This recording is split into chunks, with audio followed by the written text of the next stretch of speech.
오늘 성경 말씀은 인자의 때가 노아의 때와 같다라고 말씀하고 있습니다. 사람들이 먹고 마시고 장가들고 시집가고 홍수가 나서 멸하기까지 깨닫지 못했음을 말씀하고 있습니다. 오늘 이 말씀을 통해서 깨닫게 하여 주시옵시고, 사랑의 예수님, 우리의 심령 가운데 오시옵소서. 이 시간에 우리가 말씀을 들으면서 내 마음의 문을 열기를 원하나이다. 하나님의 말씀을 듣고 하나님의 말씀을 그대로 순종하는 삶을 살게 하옵소서. 우리도 방주를 짓게 하옵소서. 우리도 하나님 나라를 건설하게 하여 주시옵소서. 오늘도 부족한 종이 하나님의 말씀을 대원할 때에 사람의 말이 되지 아니하도록 도와주시옵시고, 성령의 음성으로 듣게 하여 주시옵소서. 거룩하신 예수 그리스도 이름으로 기도드립니다. 아멘.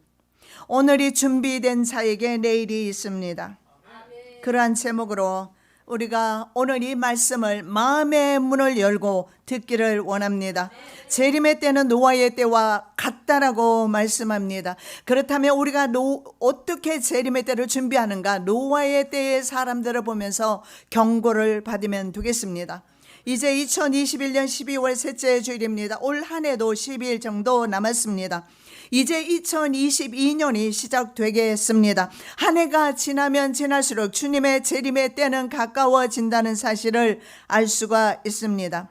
이제는 백신 패스 없으면 혼밥을 먹어야 되는 그러한 시대에 우리는 주의 재림을 어떻게 준비해야 될 것인가? 그리스도인은 재림의 때가 임박하다는 사실은 아는데 어떻게 준비할 것인가? 앞으로 이 주제로 6주 동안 혹은 5주가 될지 모르겠습니다. 함께 나누기를 원합니다. 자, 전도서 기자는 모든 사람의 끝이 동일한 운명이다. 그래서 잔치집에 가는 것보다 초상집에 가는 것이 낫다라고 말씀하고 있습니다. 살아있는 사람은 이것에 유심하라. 이것이 무엇입니까? 죽음에 대해서 생각해 보라는 말씀입니다. 전도서 7장 4절에서 그렇게 말씀하고 있어요. 여러분에 비해서 상대적으로 나이가 많은 저는 근래에 들어서 이 죽음에 대해서 많이 생각하게 됩니다. 여러분도 동일하게 여러분의 마음이 세상 잔치집에 있지 아니하기를 원하며 죽음의 때 생각하며 영원한 세상 영생을 바라보는 믿음 되시기 바랍니다. 자, 세상 끝은 바로 인자의 재림의 때를 가리킵니다. 정말에 일어날 인자의 재림 징조 가운데 전 지구적인 위기 상황이 나타나게 될 것이라고 말씀하셨습니다. 난리와 전장의 소문이 있을 것이고 기근과 지진이 있을 것이며 전염병이 전 세계적으로 유행하는 팬데믹이 오게 될 것입니다. 자, 이런 현상에 기인하여 사람들은 2012년에 지구 종말설을 예측했고 재림의 때를 계산했습니다. 자, 이 모든 것에 대해서 시한과 징조는 주어지지만 그 날과 그 시간은 계시한 적이 없다라는 사실을 볼 수가 있습니다. 자, 인자의 재림은 드러나 있지 않고 예상하지 못한 시점에 시간에 온다라는 것입니다. 지금도 엔드타임은 진행 중에 있습니다. 그러나 종말 준비는 과거의 2012년도 때보다는 지금은 늑대 소년 이야기가 되어버린 것을 알 수가 있습니다. 늑대가 오지 않았음에도 불구하고 소년은 늑대다 늑대다 소리치면서 마을 사람들을 불렀지만 정작 늑대가 왔을 때는 사람들이 아무도 와서 도와주지 아니합니다. 그러한 모습을 한국 교회를 통해서 우리는 보고 있는 것입니다. 불시의 심판의 날 혹은 구원의 날이 될 것입니다. 그래서 성도는 항상 경성해라. 오늘 괜찮다고 내일도 괜찮다는 보장이 없다라는 것입니다. 왜냐하면 이미 엔드타임에 우리는 살고 있기 때문에 그렇습니다. 자, 마태복음 24장 내용은 AD 70년에 성취될 예루살렘 성전 파괴와 멸망에 초점이 맞추어져 있습니다. 자, 예수님은 예루살렘 멸망 사건의 확장으로 전 우주적 정말 징조에 대해서 말씀하셨습니다. 거짓 그리스도가 먼저 반드시 출현하고 그 다음에 그리스도께서 재림을 하시게 됩니다. 그래서 거짓 그리스도가 서는 것을 보게 될 때는 이제는 지구에 대환란이 시작되는구나 알 수가 있게 되겠지요. 자, 2012년 지구 멸망설이나 코비드-19 같은 난리와 혼란에 직면했을 때 사람들은 어떻게 했습니까? 음식을 저장하고 산으로 이사하는 등의 준비를 했습니다. 그러나 마태는 이렇게 말씀합니다. 어느 날에 주가 임하실지 우리가 알지 못함으로 깨어 있으라. 24장에서 말씀하고 있습니다. 그 시를 알지 못함으로 깨어 있으라 25장에서 권고하고 있습니다. 마태는 그 날과 그 시를 알지 못한다. 깨어 있으라. 구원의 롤모델이 바로 노아입니다. 노아의 때와 인자의 때가 같다라고 했다면 노아가 어떻게 준비해서 구원받았는가 살펴보면 되는 것입니다. 바로 노아 홍수 심판이 우리의 거울이 됩니다. 둘 다 갑자기 일어나는 사건으로 다음에 이어지는 바로 두 종의 비유가 나오죠. 열처녀 비유, 달란트 비유, 양과 염소 비유 살펴보겠습니다만은 여기서 우리가 살펴볼 수 있는 것은 전부 다 동일하게 성도는 오늘을 준비해야 된다라는 겁니다. 아니요, 바로 이 시간에 하나님의 성도는 성령으로 준비되어야 된다라는 것을 말씀하고 있습니다. 왜냐하면 인자는 도적같이 갑자기 오게 되는데 준비되지 못한 사람에게는 도적같이 오게 될 것이나 믿는 자들은 그 날과 시는 알 수 없으나 징조들을 통해서 이미 예측하고 짐작하고 있는 것입니다. 그래서 오늘 제목의 말씀은 오늘이 준비되지 못하면, 이 시간이 준비되지 못하면 내일은 확신할 수 없다. 오늘 이 시간에 은혜 받으십시오. 오늘 이 시간에 여러분의 마음의 문을 여시고 성령님의 사역을 받아들이시기 바랍니다. 이 말씀을 하나님의 말씀으로 인간의 잣대로 청량질하거나 잣대질하거나 하지 마시고 하나님의 말씀으로 그대로 받아서 준비하는 저와 여러분 되시기 바랍니다. 자, 두 번째, 노아 시대 사람들의 행적을 따르면 멸망이다. 먼저 노아 시대 사람들을 한번 살펴보면서 나와 한번 비교해 보도록 하겠습니다. 자, 예루살렘이 멸망할 때 사람들은 데살로니가 전서 5장 3절 말씀처럼 평안하다, 평안하다. 여러분 샬롬 평안하십니까? 그리스도 안에서 주는 평안 말고 말입니다. 세상으로 인해서 세상에서 누리는 여러분의 삶이 평안하십니까? 어쩌면 그리스도인은 세상에서 삶이 불편하기도 합니다. 왜냐하면 세상의 사람이 아니니까요. 그런데 당시 사람들은 평안하다, 평안하다. 그런데 해산하는 고통처럼 그 멸망은 갑자기 임했고 사람들은 피하지 못하게 됩니다. 멸망 당시에 유대인들은 유월절을 예전처럼 지키고 있었고 보통 때와 똑같은 일상을 보내고 있었습니다. 그들은 주님의 말씀을 친히 들은 말씀조차도 경고를 받지 않았습니다. 이 마지막 때에 예수님이 말씀하시는 것도 아니고 이름 없는 한 여자 목사가 증거하는 이 증거의 말씀을 듣는다면 제 말씀 자체가 예수님의 말씀에 비교할 수 없는, 비교도 해서도 안 되는 그런 말을 전한다라고 여러분이 치부한다면 어쩌면 기회를 놓칠 수도 있습니다. 왜냐하면 예수님이 계실 때는 예수님이 직접 말씀하셨으나 예수님이 계시지 않을 때는 주의 종도를 통해서 항상 여러분에게 경고하고 있습니다. 때로는 목회자를 통해서 쓴소리도 많이 듣습니다. 그것이 자신의 영혼의 유익이라는 사실을 받아들이지 않습니다. 받아들일 때에, 나를 사랑해서 주는 말씀인데 받아들일 때에 교훈의 말씀이 될 것이며 그 말씀이 영혼을 살리는 말씀이 될 것입니다. 자, 사람들은 이렇게 말했습니다. 베드로후서 3장 3절에 주의 강림하신다는 약속이 어디 있느냐? 조상들이 죽음 이후로부터 만물은 처음 창조될 때와 같이 그대로 있지 않느냐? 그냥 똑같다라는 것입니다. 결국은 자신의 믿음대로 자신의 결과를 맞이하게 될 것입니다. 예수님도 이렇게 말씀하셨습니다. 우리 시대를 인자가 올 때 세상에서 믿음을 보겠느냐.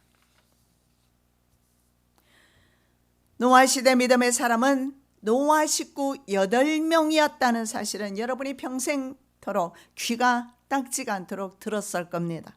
모르는 사람이 없을 겁니다. 아, 그랬구나가 아니라 오늘날에도 동일하게 인자에 임할 때도 동일하다고 말씀하셨으니까, 아, 구원받는 숫자가 극히 드물다. 그렇다면 나는 이 구원을 위해서 어떻게 해야 될 것인가? 죽을 힘을 다해서 달려가야 하겠구나. 죽을 힘을 다해서 내 가족 구원을 위해서 힘써야 되겠구나. 해야 될 줄로 믿습니다. 베드로 사도는 노아 때는 세상이 물에 넘침으로 멸망당했으나 이제 하늘과 땅은 그때와 동일한 말씀이 주어지는데 불살하기 위해서 간수하고 있다라고 말씀합니다. 경건치 아니한 사람들의 심판과 멸망의 날까지 불이 보존되고 있다라고 베드로후서 3장 6, 7절에서 말씀하고 있습니다. 지금 불이 땅 속에 있습니다. 그런데 그 불은 경건하지 않은 사람을 위해서 예비되어 있다라는 말씀입니다. 경건치 않은 사람들은 누굴까요? ungodly man입니다. 하나님이 없는 사람이에요. 하나님을 믿지 않는 사람입니다. 심판의 날은, 경건치 않은 사람들의 심판의 날은 언제인가? 말할 것도 없이 방주문이 닫히는 날입니다. 주님이 재림하시는 날입니다. 방주와 아기 모세를 놓았던 갈대 상자는 구원의 상징입니다. 노아가 방주로 들어가던 날이 바로 기점이 되어서 구원과 멸망이 날이었습니다. 예수님께서 언제 오실지 알 수 없으나 오는 그날에는 준비하기는 늦습니다. 자, 명령이 떨어졌습니다. 하나님께로부터 명령이 떨어졌는데 기한을 주셔요. 120년이라는 기한을 주셔요. 예, 주님의 강림하신다는 말이 어디 있느냐? 오늘도 아니했고 어제도 아니하셨는데 언제 주님 강림하신다는 것이냐? 그대로 계속해서 자신의 생각에 묶여서 살았던 사람들은 멸망을 당했다라고 증거하고 있는 것입니다.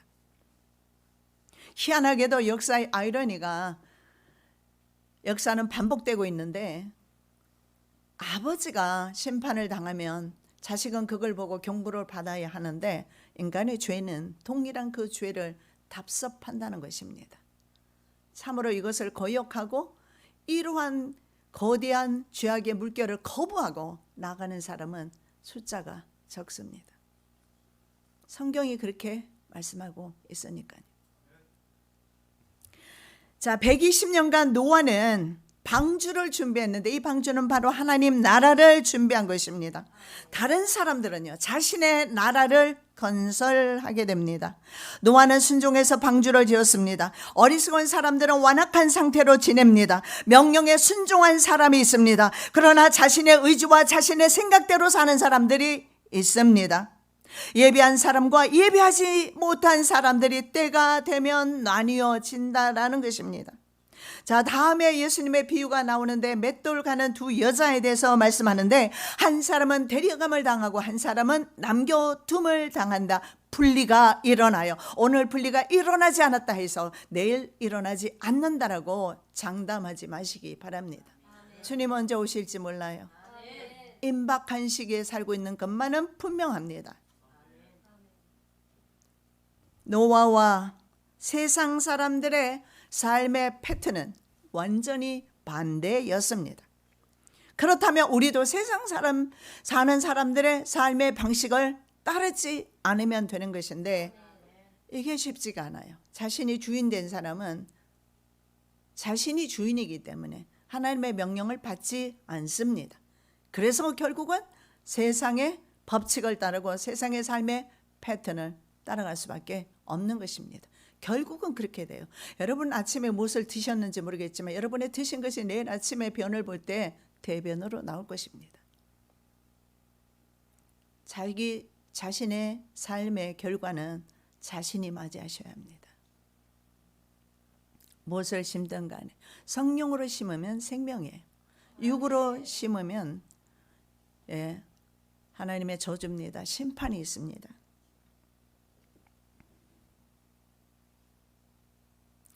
노아와 세상 사람들의 삶의 패턴이 다른데, 자, 세상 사람들은 어땠습니까? 경고를 무시하는 어리석음을 보였습니다. 그들에게는 직접 하나님의 음성이 들리지 않았어요.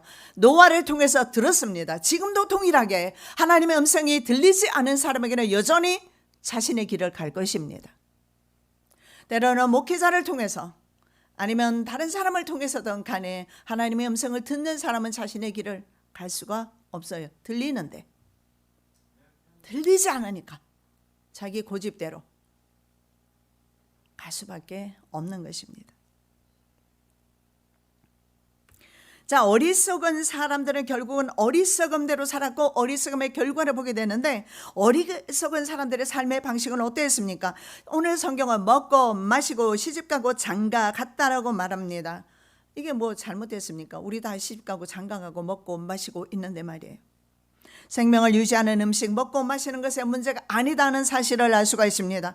인류 보존을 위해서 시집가고 장가가는 것에 문제가 아니라는 것입니다. 모든 것이 정도가 지나칩니다. 하나님을 제쳐놓고 그것을 쫓기 때문에 문제가 발생하게 된 것입니다. 사치와 방종, 쾌락, 추구, 자신의 육을 따라서 살아가는 것이 문제라는 거예요. 육의 사람이 문제라는 겁니다. 성령의 사람은 문제될 것 없습니다. 성령의 사람은 그 안에 하나님의 신이 있으므로 하나님의 신이 우리의 영혼을 영생으로 인도할 것이기 때문에 그렇습니다.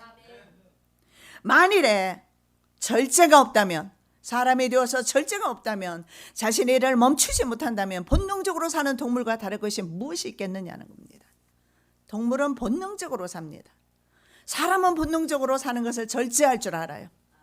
그러한 사람이 오늘날 부귀영화를 세상에서 누리지 않겠습니까? 대통령이 되거나 정치인이 되거나 아니면 국회의원이 되거나 뭐 대법관이 되거나 자신의 노력의 대가를 그들은 받고 있는 거예요. 절제했기 때문에. 신앙도 마찬가지입니다. 세상의 것을 절제하고 세상의 삶의 패턴을 버릴 때에 하나님의 나라를 얻게 될 것입니다. 인간 존재의 목적은 먹고 마시는 것에 있지 않습니다. 피차 이르기를 오라 내가 포도주를 가져오리라. 우리가 독주를 잔뜩 먹자. 내일도 오늘같이 또 크게 넘치리라 하느니라. 어차피 죽을 인생인데 사는 동안에 오늘 하루를 즐겁게 지내자. 먹고 마시자. 마음을 살찌게 하는 것이 문제입니다. 마음을 살찌게 하는 것. 너희가 땅에서 사치하고 연락하여 도살의 날에 너희 마음을 살찌게 하였도다. 마음이 하나님의 성령으로 채워져야 하는데 마음이 육으로, 세상의 물질로, 욕심으로, 방탕으로 채워진 자신의 마음을 그렇게 살찌게 만들었어요. 말씀으로 살찌게 하면 얼마나 좋겠습니까? 말씀으로 살찌울 때에 우리의 영혼은 안전합니다. 그런데 우리 안에는 세상, 방탕, 욕심, 타락, 온갖 더러운 것으로 가득 채워 놓았습니다. 여러분 기도할 때 어떤 사람은 막 토하는 사람들이 있고 콧물 나는 사람이 있고 눈물 나는 사람이 있고 어떤 사람은요 막 방귀도 그냥 정말 겁나게 많이 냄새를 피우는 사람도 있고요. 이런 증세가 왜 나타나는 줄 아십니까? 그 안에 세상으로 마음이 살이 쪘기 때문에 그게 나오면서 그게 나와야 하나님 나라가 다시 건설되기 때문에 그런 현상이 나타나는 거예요. 저는 어떤 교회에서 정말 많은 사람들이 몰려들면서 그때 진짜 몇몇 분은 휴지를 들고 다니면서 받아내야 될 정도로 그렇게 토해내는 걸 봤습니다. 여러분, 토하는 것이 은혜입니다. 더러운 것이 나오는 것은 진짜 하나님의 은혜입니다. 이런 것들이 나올 때에 다시 하나님의 나라가 그 안에 하나님의 말씀으로 하나님의 은혜로 채워지기 때문에 그렇습니다. 여러분 우리 심령은 절대 두 주인을 섬길 수 없다라고 우리가 이미 살펴보았습니다. 두 주인 섬길 수가 없어요. 반드시 세상으로 살찌우거나 하나님의 말씀으로 살찌우거나 둘 중에 하나입니다. 마음이 세상으로 욕심으로 살이 쪄서 그렇다. 저희를 멸하기까지라고 말하는데 이것은 바로 홍수가 범람해서 씻어버리듯 파멸하기까지라고 말합니다. 하나님의 심판이 이루어질 때는 끝장 본다는 사실을 알 수가 있어요. 홍수 심판은 회개할 기회마저 주어지지 않는데 마지막 때도 마찬가지입니다.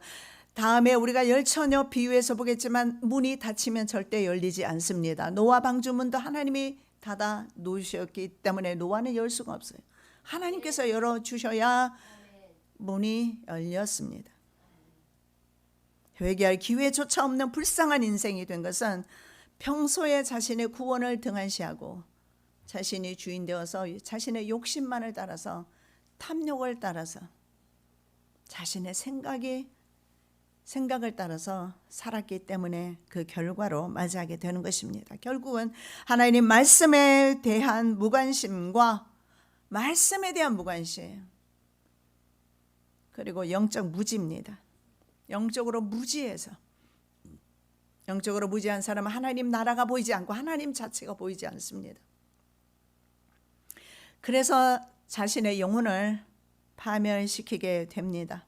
방주에 들어가던 날까지라고 말씀하고 있습니다. 이 까지 결정되는 것입니다.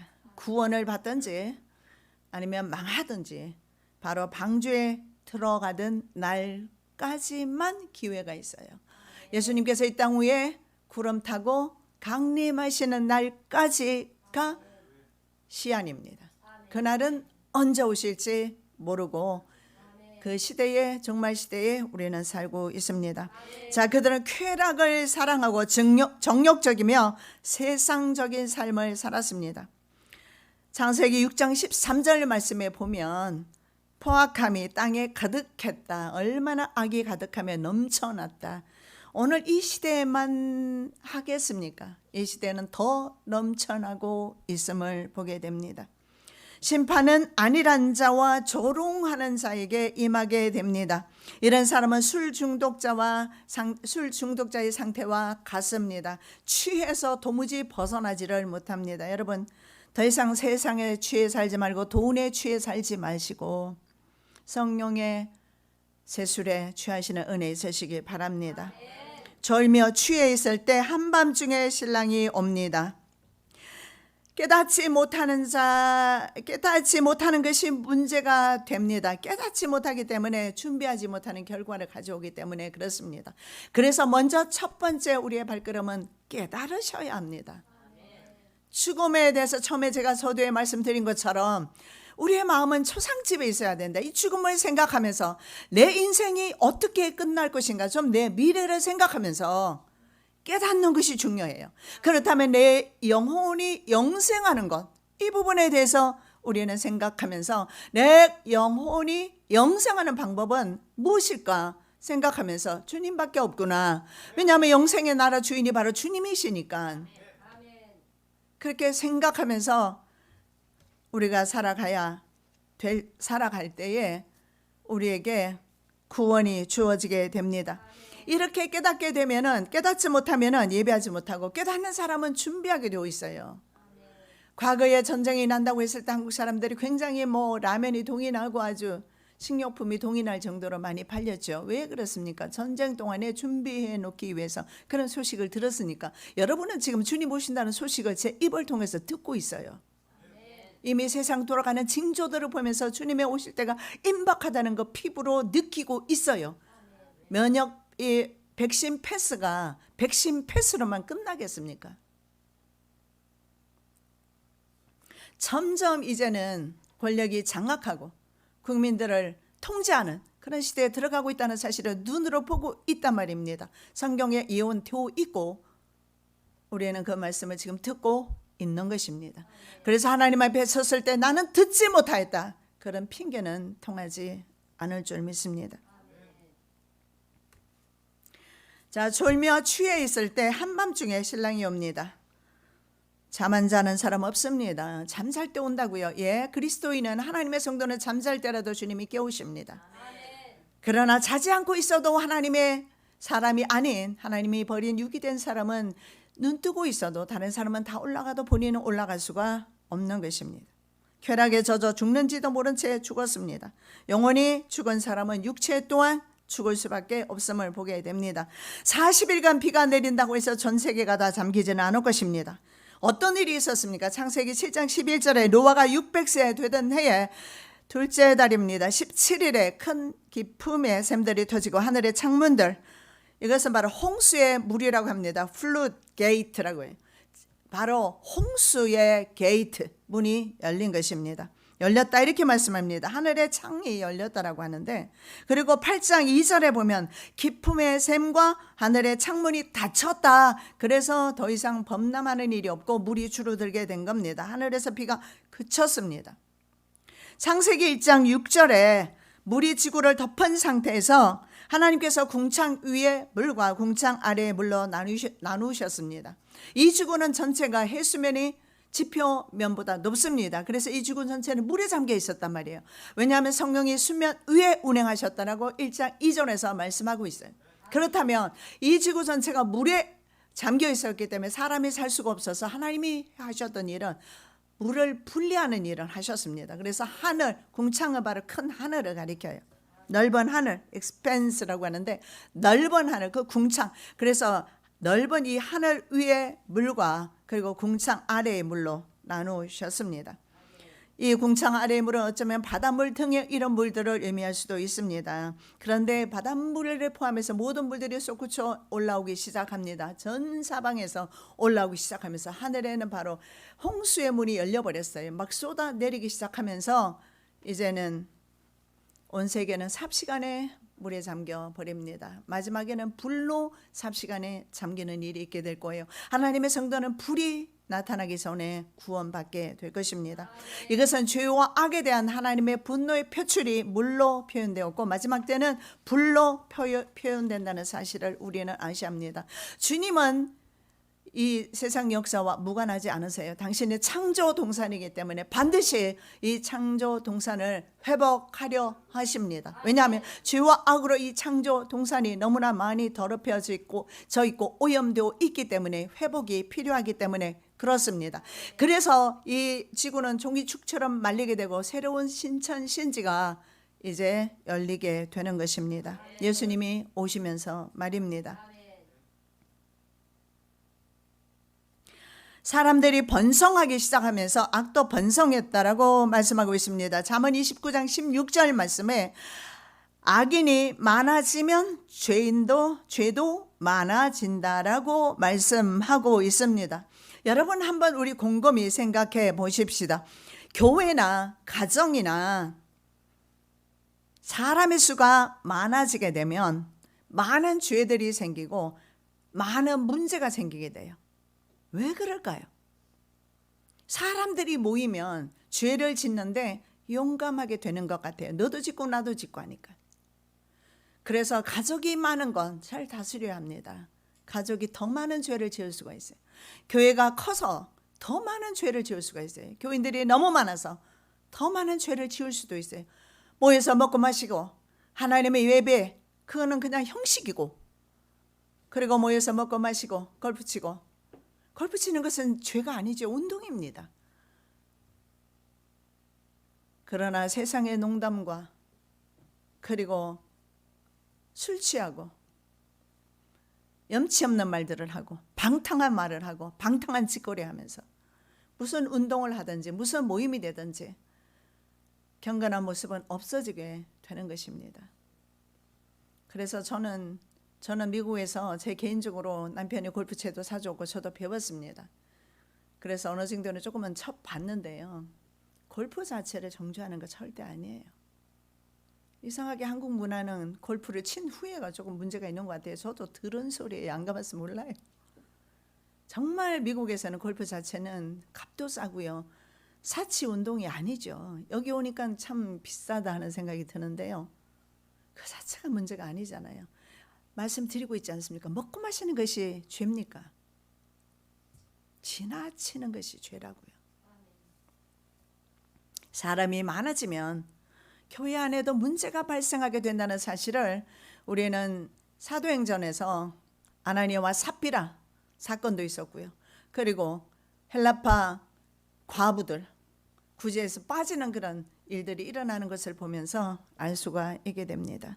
그러므로 여러분은 자녀 수가 많고 가정의 숫자가 많을수록 여러분 잘 다스려야 합니다. 아니면 악하게 됩니다. 바벨탑을 보십시오. 인류는 모이면 반역하지 않습니까?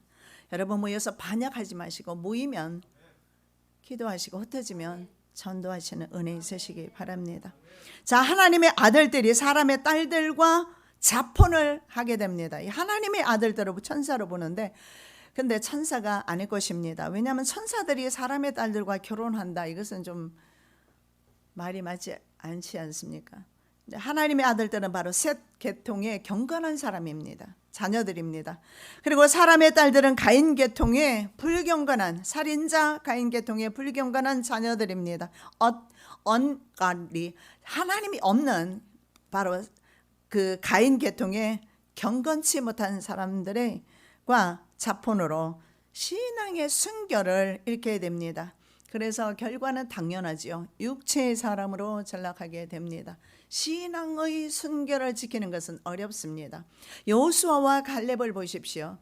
10사람은 전부 우리는 다 죽었다라고 말합니다. 그 땅에는 거인들이 살기 때문에 절대 우리는 그 땅에 들어가지 못한다라고 말하고, 그리고 이스라엘 온 백성이 밤새 울면서 민수기 14장에 보면 모세와 아론을 돌로 치려하면서 원망하는 때에 여호수아와 갈렙은 하나님이 기뻐하시면 그 땅은 우리들의 밥이다. 여호수아와 갈렙은 천국을 침노하고 있는 것입니다. 그러나 당시에 수많은 사람들의 눈은 닫혔기 때문에 대부분의 사람은, 두 사람을 제외하고 대부분의 사람은 들어가지 못한다. 예, 내 믿음대로 될지어다. 예수님이 말씀하셨던 선포예요. 병든 자에게 하셨던 말씀인데 내 믿음대로 될지어다. 믿은 대로 병도 치료받고 믿은 대로 구원도 받는 것입니다. 결과 그렇게 들어가지 못한다라고 했던 60만 3,550명 남자 장정 중에서 여호수아와 갈렙 제외하고 20세를 제외한 미만을 제외한 모든 사람은 광야에서 38년간 죽어야 했습니다. 여러분, 다수가 가는 길은 검증이 필요할 것입니다. 왜냐하면 다수가 모였을 때는 언제나 성경 역사에 보면 반역으로 갔기 때문에 그렇습니다. 육체의 사람들이 모였을 때 하는 일이 육체의 일들을 하지 않겠습니까? 자, 하나님의 신이 육체로 전락한 사람을 떠나가게 됩니다. 여호와께서 가라사대 나의 신이 영원히 사람과 함께하지 아니하리니 이는 그들이 육체가 됨이라. 그러나 그들의 날은 120년이 되리라. 이 하나님께서 이렇게 말씀합니다. 날수를 120년이다. 우리가 살게 되는 날수가 120년이라는 의미가 아니다는 사실을 보게 되는데, 이제 너희들이 멸망할 때, 구원받을 때 그 날을 120년으로 제한을 할 것이다. 예, 그들은 경고받았고 우리도 오늘 경고받고 있습니다. 자, 단순한 몸을 의미하는 육체는요 사륵스라고 합니다. 그런데 오늘 사륵스로 표현하지 않고 바사르는 범죄한 인간의 그 타락된 육체 자체를 가리킵니다. 죄성이 있는 육체를 가리키는 거예요. 그래서 그들의 심판의 날은 120년으로 정해지고 회개하는 기간으로 하나님께서 자비하신 하나님, 긍휼을 베푸시는 하나님, 죄인이 돌이켜 회개하고 떠나 죄에서 사는 길을 원하시는 하나님께서 길게 기간을 주셨어요. 120년입니다. 회개의 마지막 기회가 120년인데 우리에게도 이런 기회가 주어질까요? 이미 시작되었다라고 저는 생각이 되고 우리는 그 시대에 살고 있지 않을까. 아마 이보다 더 짧은 시간에 살고 있지 않을까. 이건 제 개인적인 생각입니다. 이것은 바로 은혜의 기간입니다. 회개의 기간입니다. 오늘 말씀 듣고 이 시간 이후로 주님 앞에 회개하면서 주님 앞에 나오시기 바랍니다. 준비하는 자와 준비하지 못한 자의 결과는 엄청나기 때문에 그렇습니다. 준비하는 자는 영생입니다. 준비하지 못한 사람은 영벌입니다. 노아는 120년 은혜 기간에 하나님과 동행하는 삶을 살게 됩니다. 베드로 사도는 의를 전파하는 노아와 그의 7 식구를 보존하시고 노아 때문에 그의 7 식구에 대해서 7 식구의 신앙에 대해서는 하지 않습니다. 그런데 노아의 믿음을 통해서 의인이라는 노아의 믿음을 통해서 그의 식구가 보존되었다는 사실을 보게 됩니다. 자, 경건치 않은 다른 자들에게는 홍수를 내렸다라고 베드로후서 2장 5절에서 말씀합니다. 자, 산에서 방주도 지었지만 노아는 방주만 지은 것이 아니라 산 아래로 내려와서 사람들을 구원하기 위한 노력을 했다라는 사실을 보게 되는데 조롱만 오게 됩니다. 왜냐하면 의를 전파했다. 복음을 전파했어요. 하나님을 전파합니다. 하나님의 나라. 의로 통치되는 하나님의 나라에 대해서 전파했지만 사람들은 한 명도 듣지 않습니다. 오늘날 우리가 전도해도 어쩌면 듣지 않는 이유가 거기에 있을지도 모르겠습니다. 하나님은 120년간 기다리셨습니다. 아니요, 하나님께서는 수천 년 동안 인류의 역사 가운데 거의 지금 4천 아브라함이 선택하고 출애굽한 것, 이런 선택받은 총 역사를 보면은 적어도 4,000년간 하나님은 기다리고 계십니다. 그들은 이 기간에 사람들은 성령의 사역도 받지 않았고 노아의 전도도 모두 거절하게 됩니다. 지금이 바로 그때라고 생각합니다. 여러분 거절하지 마시기 바랍니다. 영혼의 죽음입니다. 내 고집이 뭐가 그렇게 중요하겠습니까? 이 고집이 내 영혼까지 멸망시키는데 말입니다. 가지고 어떻습니까? 사람들이 조롱하면 어떻습니까? 내가 뭐가 그렇게 중요한 것입니까? 내가 멸망받는다면 짐승보다 나을 것이 없는데, 내가 귀한 존재인 이유는 하나님의 영이 있고 하나님의 사람이기 때문에 귀한 것입니다. 아니면 우리는 세상의 어떤 물질보다도 귀하지가 않아요. 더 못해요. 왜냐하면 죽어서 영원토록 지옥에 있을 거라면 말입니다. 그런 면에서 차라리 태어나지 않는 것이 더 훨씬 행복하다라는 것입니다. 동식물은 어떻습니까? 영혼이 없으니까 죽으면 끝입니다. 인간은 끝이 아니에요. 왜냐하면 가만히 생각해 보십시오. 우리 마음에 죽고자 하는 마음이 없어요. 왜냐하면 건강에 대해서 우리 염려하는 내 모습을 봐도 그래요. 여러분의 모습 한번 보십시오. 건강에 대해서 얼마나 염려가 됩니까? 나이가 들면 들수록 건강에 대해서 많은 염려증이 있어요.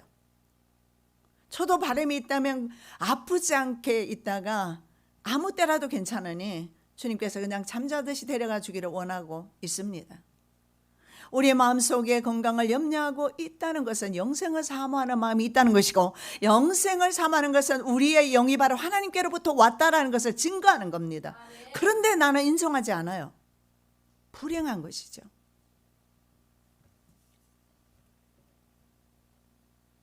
베드로전서 3장 20절에 베드로는 노아가 방주를 예비할 동안 하나님께서 불경건한 사람들을 오래 참고 기다렸다라고 말씀합니다. 그런데 구원받은 자는 8명이다. 자, 그래서 심판은 불가피했습니다. 여호와께서 사람의 죄악이 세상에 관영함과 그 마음의 생각의 모든 계획이 항상 악할 뿐임을 보시고, 슬픈 일입니다. 자신의 마음을 악하게 가지는 것 말입니다. 정말 슬픈 일입니다. 우리의 마음이 가시밭 아니면 돌짝밭, 길가밭 되어서는 안 됩니다. 하나님의 말씀을 들을 때 그저 아멘하고 여러분이 수용하시고 받아들일 때 이것이 영의 양식이 되어서 여러분의 영혼을 계속해서 성장시켜 주실 겁니다. 죄악이 관영했습니다. 너무 많아서 넘쳐났습니다. 죄악은 깨트리다 쓸모없게 되달라 명사형입니다. 죄악은 이 인간의 죄악은 말입니다. 창조 동산을 모두 파괴합니다. 지금 연력학이 제2법칙이 진행되고 있다라고 전에 한번 제가 설교한 적이 있는데, 1법칙은 창조법칙이라면 2법칙은요 소멸이고 파괴하는, 그래서 지금 인류의 과학 문화가 바로 우리 하나님의 창조 동산을 파괴하고 있고, 그리고 그 전에 먼저 이 죄악으로 말미암아 온 세상은 죄악이 넘쳐나서 심지어는 동식물까지 지금 하나님 앞에 신음하고 있어요. 살려주라고. 인간의 죄로 인해서 살 수가 없다고. 마음의 생각의 모든 계획이 항상 악하기 때문입니다. 마음의 생각이 항상 악한 것은요, 이것은 바로 타락 이후에 생겨난 모든 사람에게 주어진 보편적인 죄성입니다. 저도 있고 여러분도 있어요. 이 생각만 하면 악해요. 그래서 사도 바울은 어떻게 말합니까? 차사복종시킨다. 두더지처럼 자꾸 올라오는 두더지 게임 하셨잖아요. 한 번이라도 여러분 해보셨을 거예요. 죽을 힘을 다해서 내리쳐야 되는데 대부분의 사람은 자신의 죄에 대해서 관대합니다. 내로남불이라고 그래요. 내가 하면 그러면서 남이 하면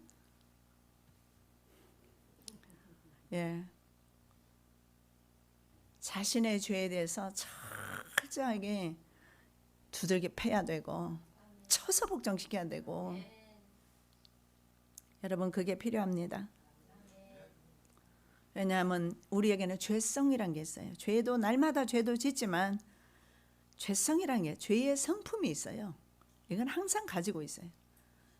그래서 누구든지 간에 남이 잘 되는 것보다 내가 잘 되는 게 낫고 내가 잘못되고 있는데 사촌이 돈을 사면 그때부터 배가 아프기 시작해요. 저는 위경련이 자주 일어나는데 그래서인지 모르겠어요. 이게 시기 질투가 많아서. 저부터 회개해야 될 것 같아요. 여러분 회개하십시오. 회개하십시오. 죄를 회개하지 않고 죄악을 버리지 않으면 우리는 계속해서 하나님의 창조 동산을 파괴하는, 하루라도 더 살면 하나님의 창조 사역에 방해가 되고 우리의 예배를 드리면 드릴수록 죄를 더 쌓게 되는 결과를 가지게 될 것입니다. 자, 노아의 행적을 따르면 구원받는다. 이제는 우리는 바로 노아의 행적을 따라 살아가기 바랍니다. 세상 사람들은 어떻게 살았든지 간에 이제는 여러분 너무 개념치 마시고 노아가 어떻게 살았는가 집중하기 원합니다. 소돔과 고모라 불심판과 노아 홍수 심판은 정말 심판의 모형입니다. 주의 재림 때의 세상의 상태는 노아의 때와 같습니다. 소돔과 고모라 때에는 보십시오. 롯은 어땠습니까? 아브라함으로 인해서 롯을 하나님이 그 멸망하는 데서 구원하셨다라고 말씀합니다. 아브라함의 믿음으로 롯이 구원받는 모습을 통해서 우리의 가정을 어떻게 우리가 영적으로 책임져야 할 것인가, 그 책임감을 느끼셔야 할 줄로 믿습니다. 자, 노아 때의 사람들은 바로 준비되지 못함에 초점을 맞추고 있습니다. 마찬가지로 주의 날에도 준비되지 못한 사람이 멸망을 당합니다. 정말 준비는 노아처럼 하면 삽니다. 그는 세상 사람들과 구별되었습니다. 반대의 길로 가면 되는 것입니다. 그리고 그는 하나님의 은총이 있었어요. 삶이 달랐고 하나님의 은혜가 있었어요. 페이블입니다. 하나님의 호의가 있었어요. 바로 아하수에로 왕이 에스더를 사랑했던 것처럼 하나님께서 그를 사랑하심이 있었어요. 노아 가족은 120년이라는 시한을 예측해서 그날을 피한 것이 아닙니다. 아무리 2022년 뭐 어쩌고 우리가 예측을 했습니다. 시한부 종말론주의자들은 그렇게 말할 수 있으나 그런다고 해서 그들이 준비된 것이냐, 성령으로 준비되지 않았다면 아니라는 것입니다. 시한은 중요하지 않아요. 그들이 시한을 노아 가족이 예측한 것이 아니라는 겁니다. 경고를 받고 준비를 했다라는 겁니다. 경고받고 하나님의 말씀으로 경고받고 하나님으로 준비되었다라는 겁니다. 이미 그들의 심령 속에는 하나님의 나라가 임했습니다. 그래서 하나님의 나라로 상징되는 방주에 들어갈 수가 있었던 겁니다. 창세기 6장 22절 말씀에 노아는 하나님이 자기에게 명령하신 대로 순종했다, 준행했다라고 말씀하고 있습니다. 자기 뜻대로 아무리 살아봤자 소용없습니다. 주님의 뜻대로 살아야 됩니다. 자신의 생각이 아무리 훌륭해도 소용없습니다. 하나님의 생각이 더 중요합니다. 노아는 방주를 바닷가도 아닌 산꼭대기에서 120년간 짓는 일은 거의 미친 수준의 일을 하게 됩니다. 온갖 웃음과 조롱 핍박을 받았을 것이지만 그는 하나님의 명령에 순종하여서 자신의 온통 생각은 자기 자신 가족의 구원에 초점을 맞추고 있었던 겁니다. 창세기 6장 2절에 하나님의 아들들이 사람의 딸들과 결혼한 것을 언급하고 있어요. 그리고 창세기 6장 3절에 가면 고대 유명한 용사 네피렘에 대해서 말씀하고 있습니다. 그리고 8절에 가면 믿음의 용사 노아에 대해서 말씀하고 있는데 그는 바로 하나님의 은혜를 입었다 이렇게 말씀합니다. 그는 신앙과 믿음의 네피렘 거인으로 우뚝 서 있으면서 저와 여러분에게 따라오라고 지금 말씀하고 있는 것입니다. 온 세상이 타락했습니다. 자기밖에 없어요. 어쩌면 가족도 아내도 심지어는 자녀까지도 말입니다. 처음에는 반대하고 중간중간 반대했을 수도 있고 미친 짓이라고 말했을 수도 있습니다. 그래서 어쩌면 노아는 혼자 그 외로운 길을 걸어왔을 수도 있습니다. 그러나 분명한 것은 그에게는 하나님의 음성이 있었어요. 하나님의 명령이 있었어요. 그래서 그 명령을 무시할 수가 없기 때문에, 그 명령을 무시하면 죽음이기 때문에 그는 하나님의 명령대로 살기로 작정한 것입니다. 그래서 신앙의 순결을 지킵니다. 혼자서 지킵니다. 하나님과 동행하면서 신앙에서 경건한 삶을 살았습니다. 정말 아무도 믿지 않는 그 시대에서 자신의 눈을 하나님께 고정시켰단 말입니다. 쉽지 않을 거예요. 정말 외로운 길입니다. 신앙의 거인 네피림입니다. 비교하고 있어요. 창세기 기자는. 그는 네피림 구원받지 못했다. 그러나 신앙의 거인 노아는 가족까지 구원했다. 세상 사람과 다른 노아의 경건한 신앙의 삶은 바로 세상을 심판하는 잣대가 됩니다. 히브리서 11장 7절은 노아가 믿음으로 아직 보지 못한 일에 하나님으로부터 경고받고 경외함으로 방주를 준비했다. 그래서 자신의 집을 구원했는데 이 사건이 이런 행위로 인해서 노아가 기준점이 되어서 세상이 심판받은 것입니다. 그렇다면 저와 여러분 어떻게 노아의 편에 서면 되는 거예요. 노아의 길을 가면 되는 거예요. 마음의 소원은 그렇습니다. 나도 노아 편에 설래. 아니요. 노아가 걸어갔던 그 길을 걸어가야지요. 외로운 길이라도 내 생각, 내 주장 다 내려놓고 주님이 원하시는 주님의 명령이 더 중요하죠. 내 생각, 내 시각, 내 듣는 거 이런 거 하나도 중요하지 않아요. 주님의 명령이 무엇인가?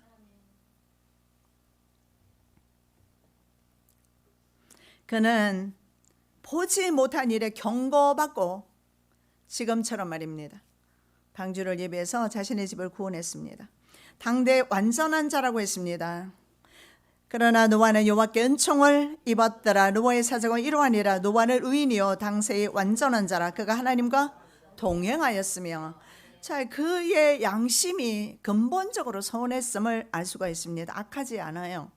하나님께 은혜, 페이벌입니다. 하나님께 은혜를 받는데 호의를 받게 됐는데 죄 없는 완전한 삶을 살았다. 어떻게 인간이 죄 없는 완전한 삶을 살겠습니까? 그런 의미라기보다는 그의 완전함은 그의 성품에서 나오는 것 같아요. 정직함, 거짓말하지 아니하는 정직함, 그리고 주님에 대한 진실하고 사람들에 대해서 진실한 성품에서 나오는 완전함을 의미하는 것 같습니다. 우리가 완전한다면 우리 스스로 구원하겠죠. 인간 자체는 완전할 수가 없죠. 그러나 그의 성품에서 바로 하나님의 모습을 보게 됩니다. 그의 기질과 성품 자체가 의로운 사람이었다라는 사실을 보게 됩니다. 고린도후서 1장 12절에 육체의 지혜를 따르는 대신에 하나님의 거룩함과 진실함으로 행하라고 말씀하고 있는데 노아가 그랬던 것 같습니다. 정직하고 진실함으로 걸어갔습니다. 자, 하나님께서는요, 그 많은 사람들 중에서 노아를 골라내셨어요. 한 사람도 빠짐없이 각 개인을 지금도 살피고 계십니다. 그게 가능할까요? 지금 70억이 넘는 인구가 있는데 주님 앞에 진실한 종을 하나님은 골라낼 수 있을까? 골라내십니다. 왜냐하면 하나님께서는 우리 성도들을 말입니다. 창세 전에 이미 알고 계셨어요. 그리고 하나님의 그 생명록 책에 우리 이름을 기록을 해 놓으셨기 때문에 주님은 우리 이름을 지금도 기억하고 계시고 알고 계신다. 그래서 노아를 세상 사람들하고 구별하셨어요. 그래서 그의 정직한 양심, 진실하고 신실하고 그리고 구별된 그의 삶을 통해서 하나님의 은혜를 받게 된 것입니다.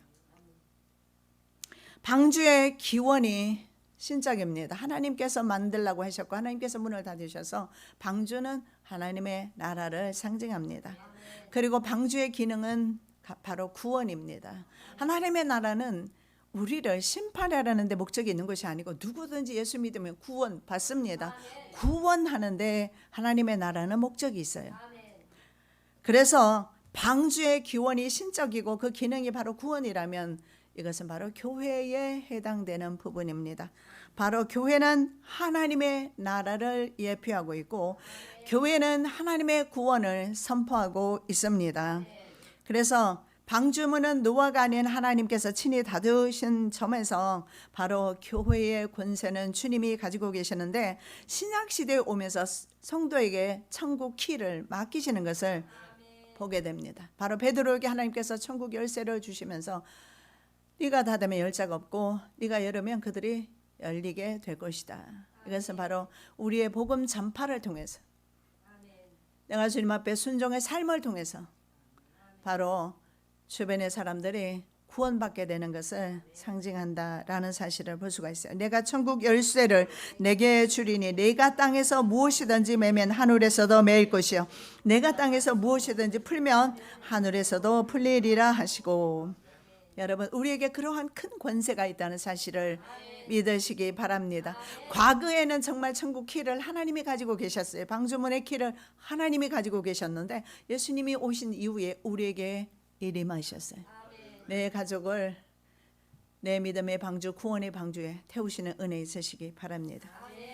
살아서 역사하시는 주님 감사합니다. 구원의 방주가 문이 닫히기 전에 나는 내 가족을 구원하기를 원하며 내가 내 주변에 있는 수많은 영혼들을 구원하기를 원합니다. 정말 외로운 길이지만 노아의 길을 걷기를 원하며 결심하는 사랑하는 성도들에게 늘 주님께서 동행하시고 은혜를 베풀어 주시옵소서. 거룩하신 예수 그리스도 이름으로 기도드립니다. 아멘.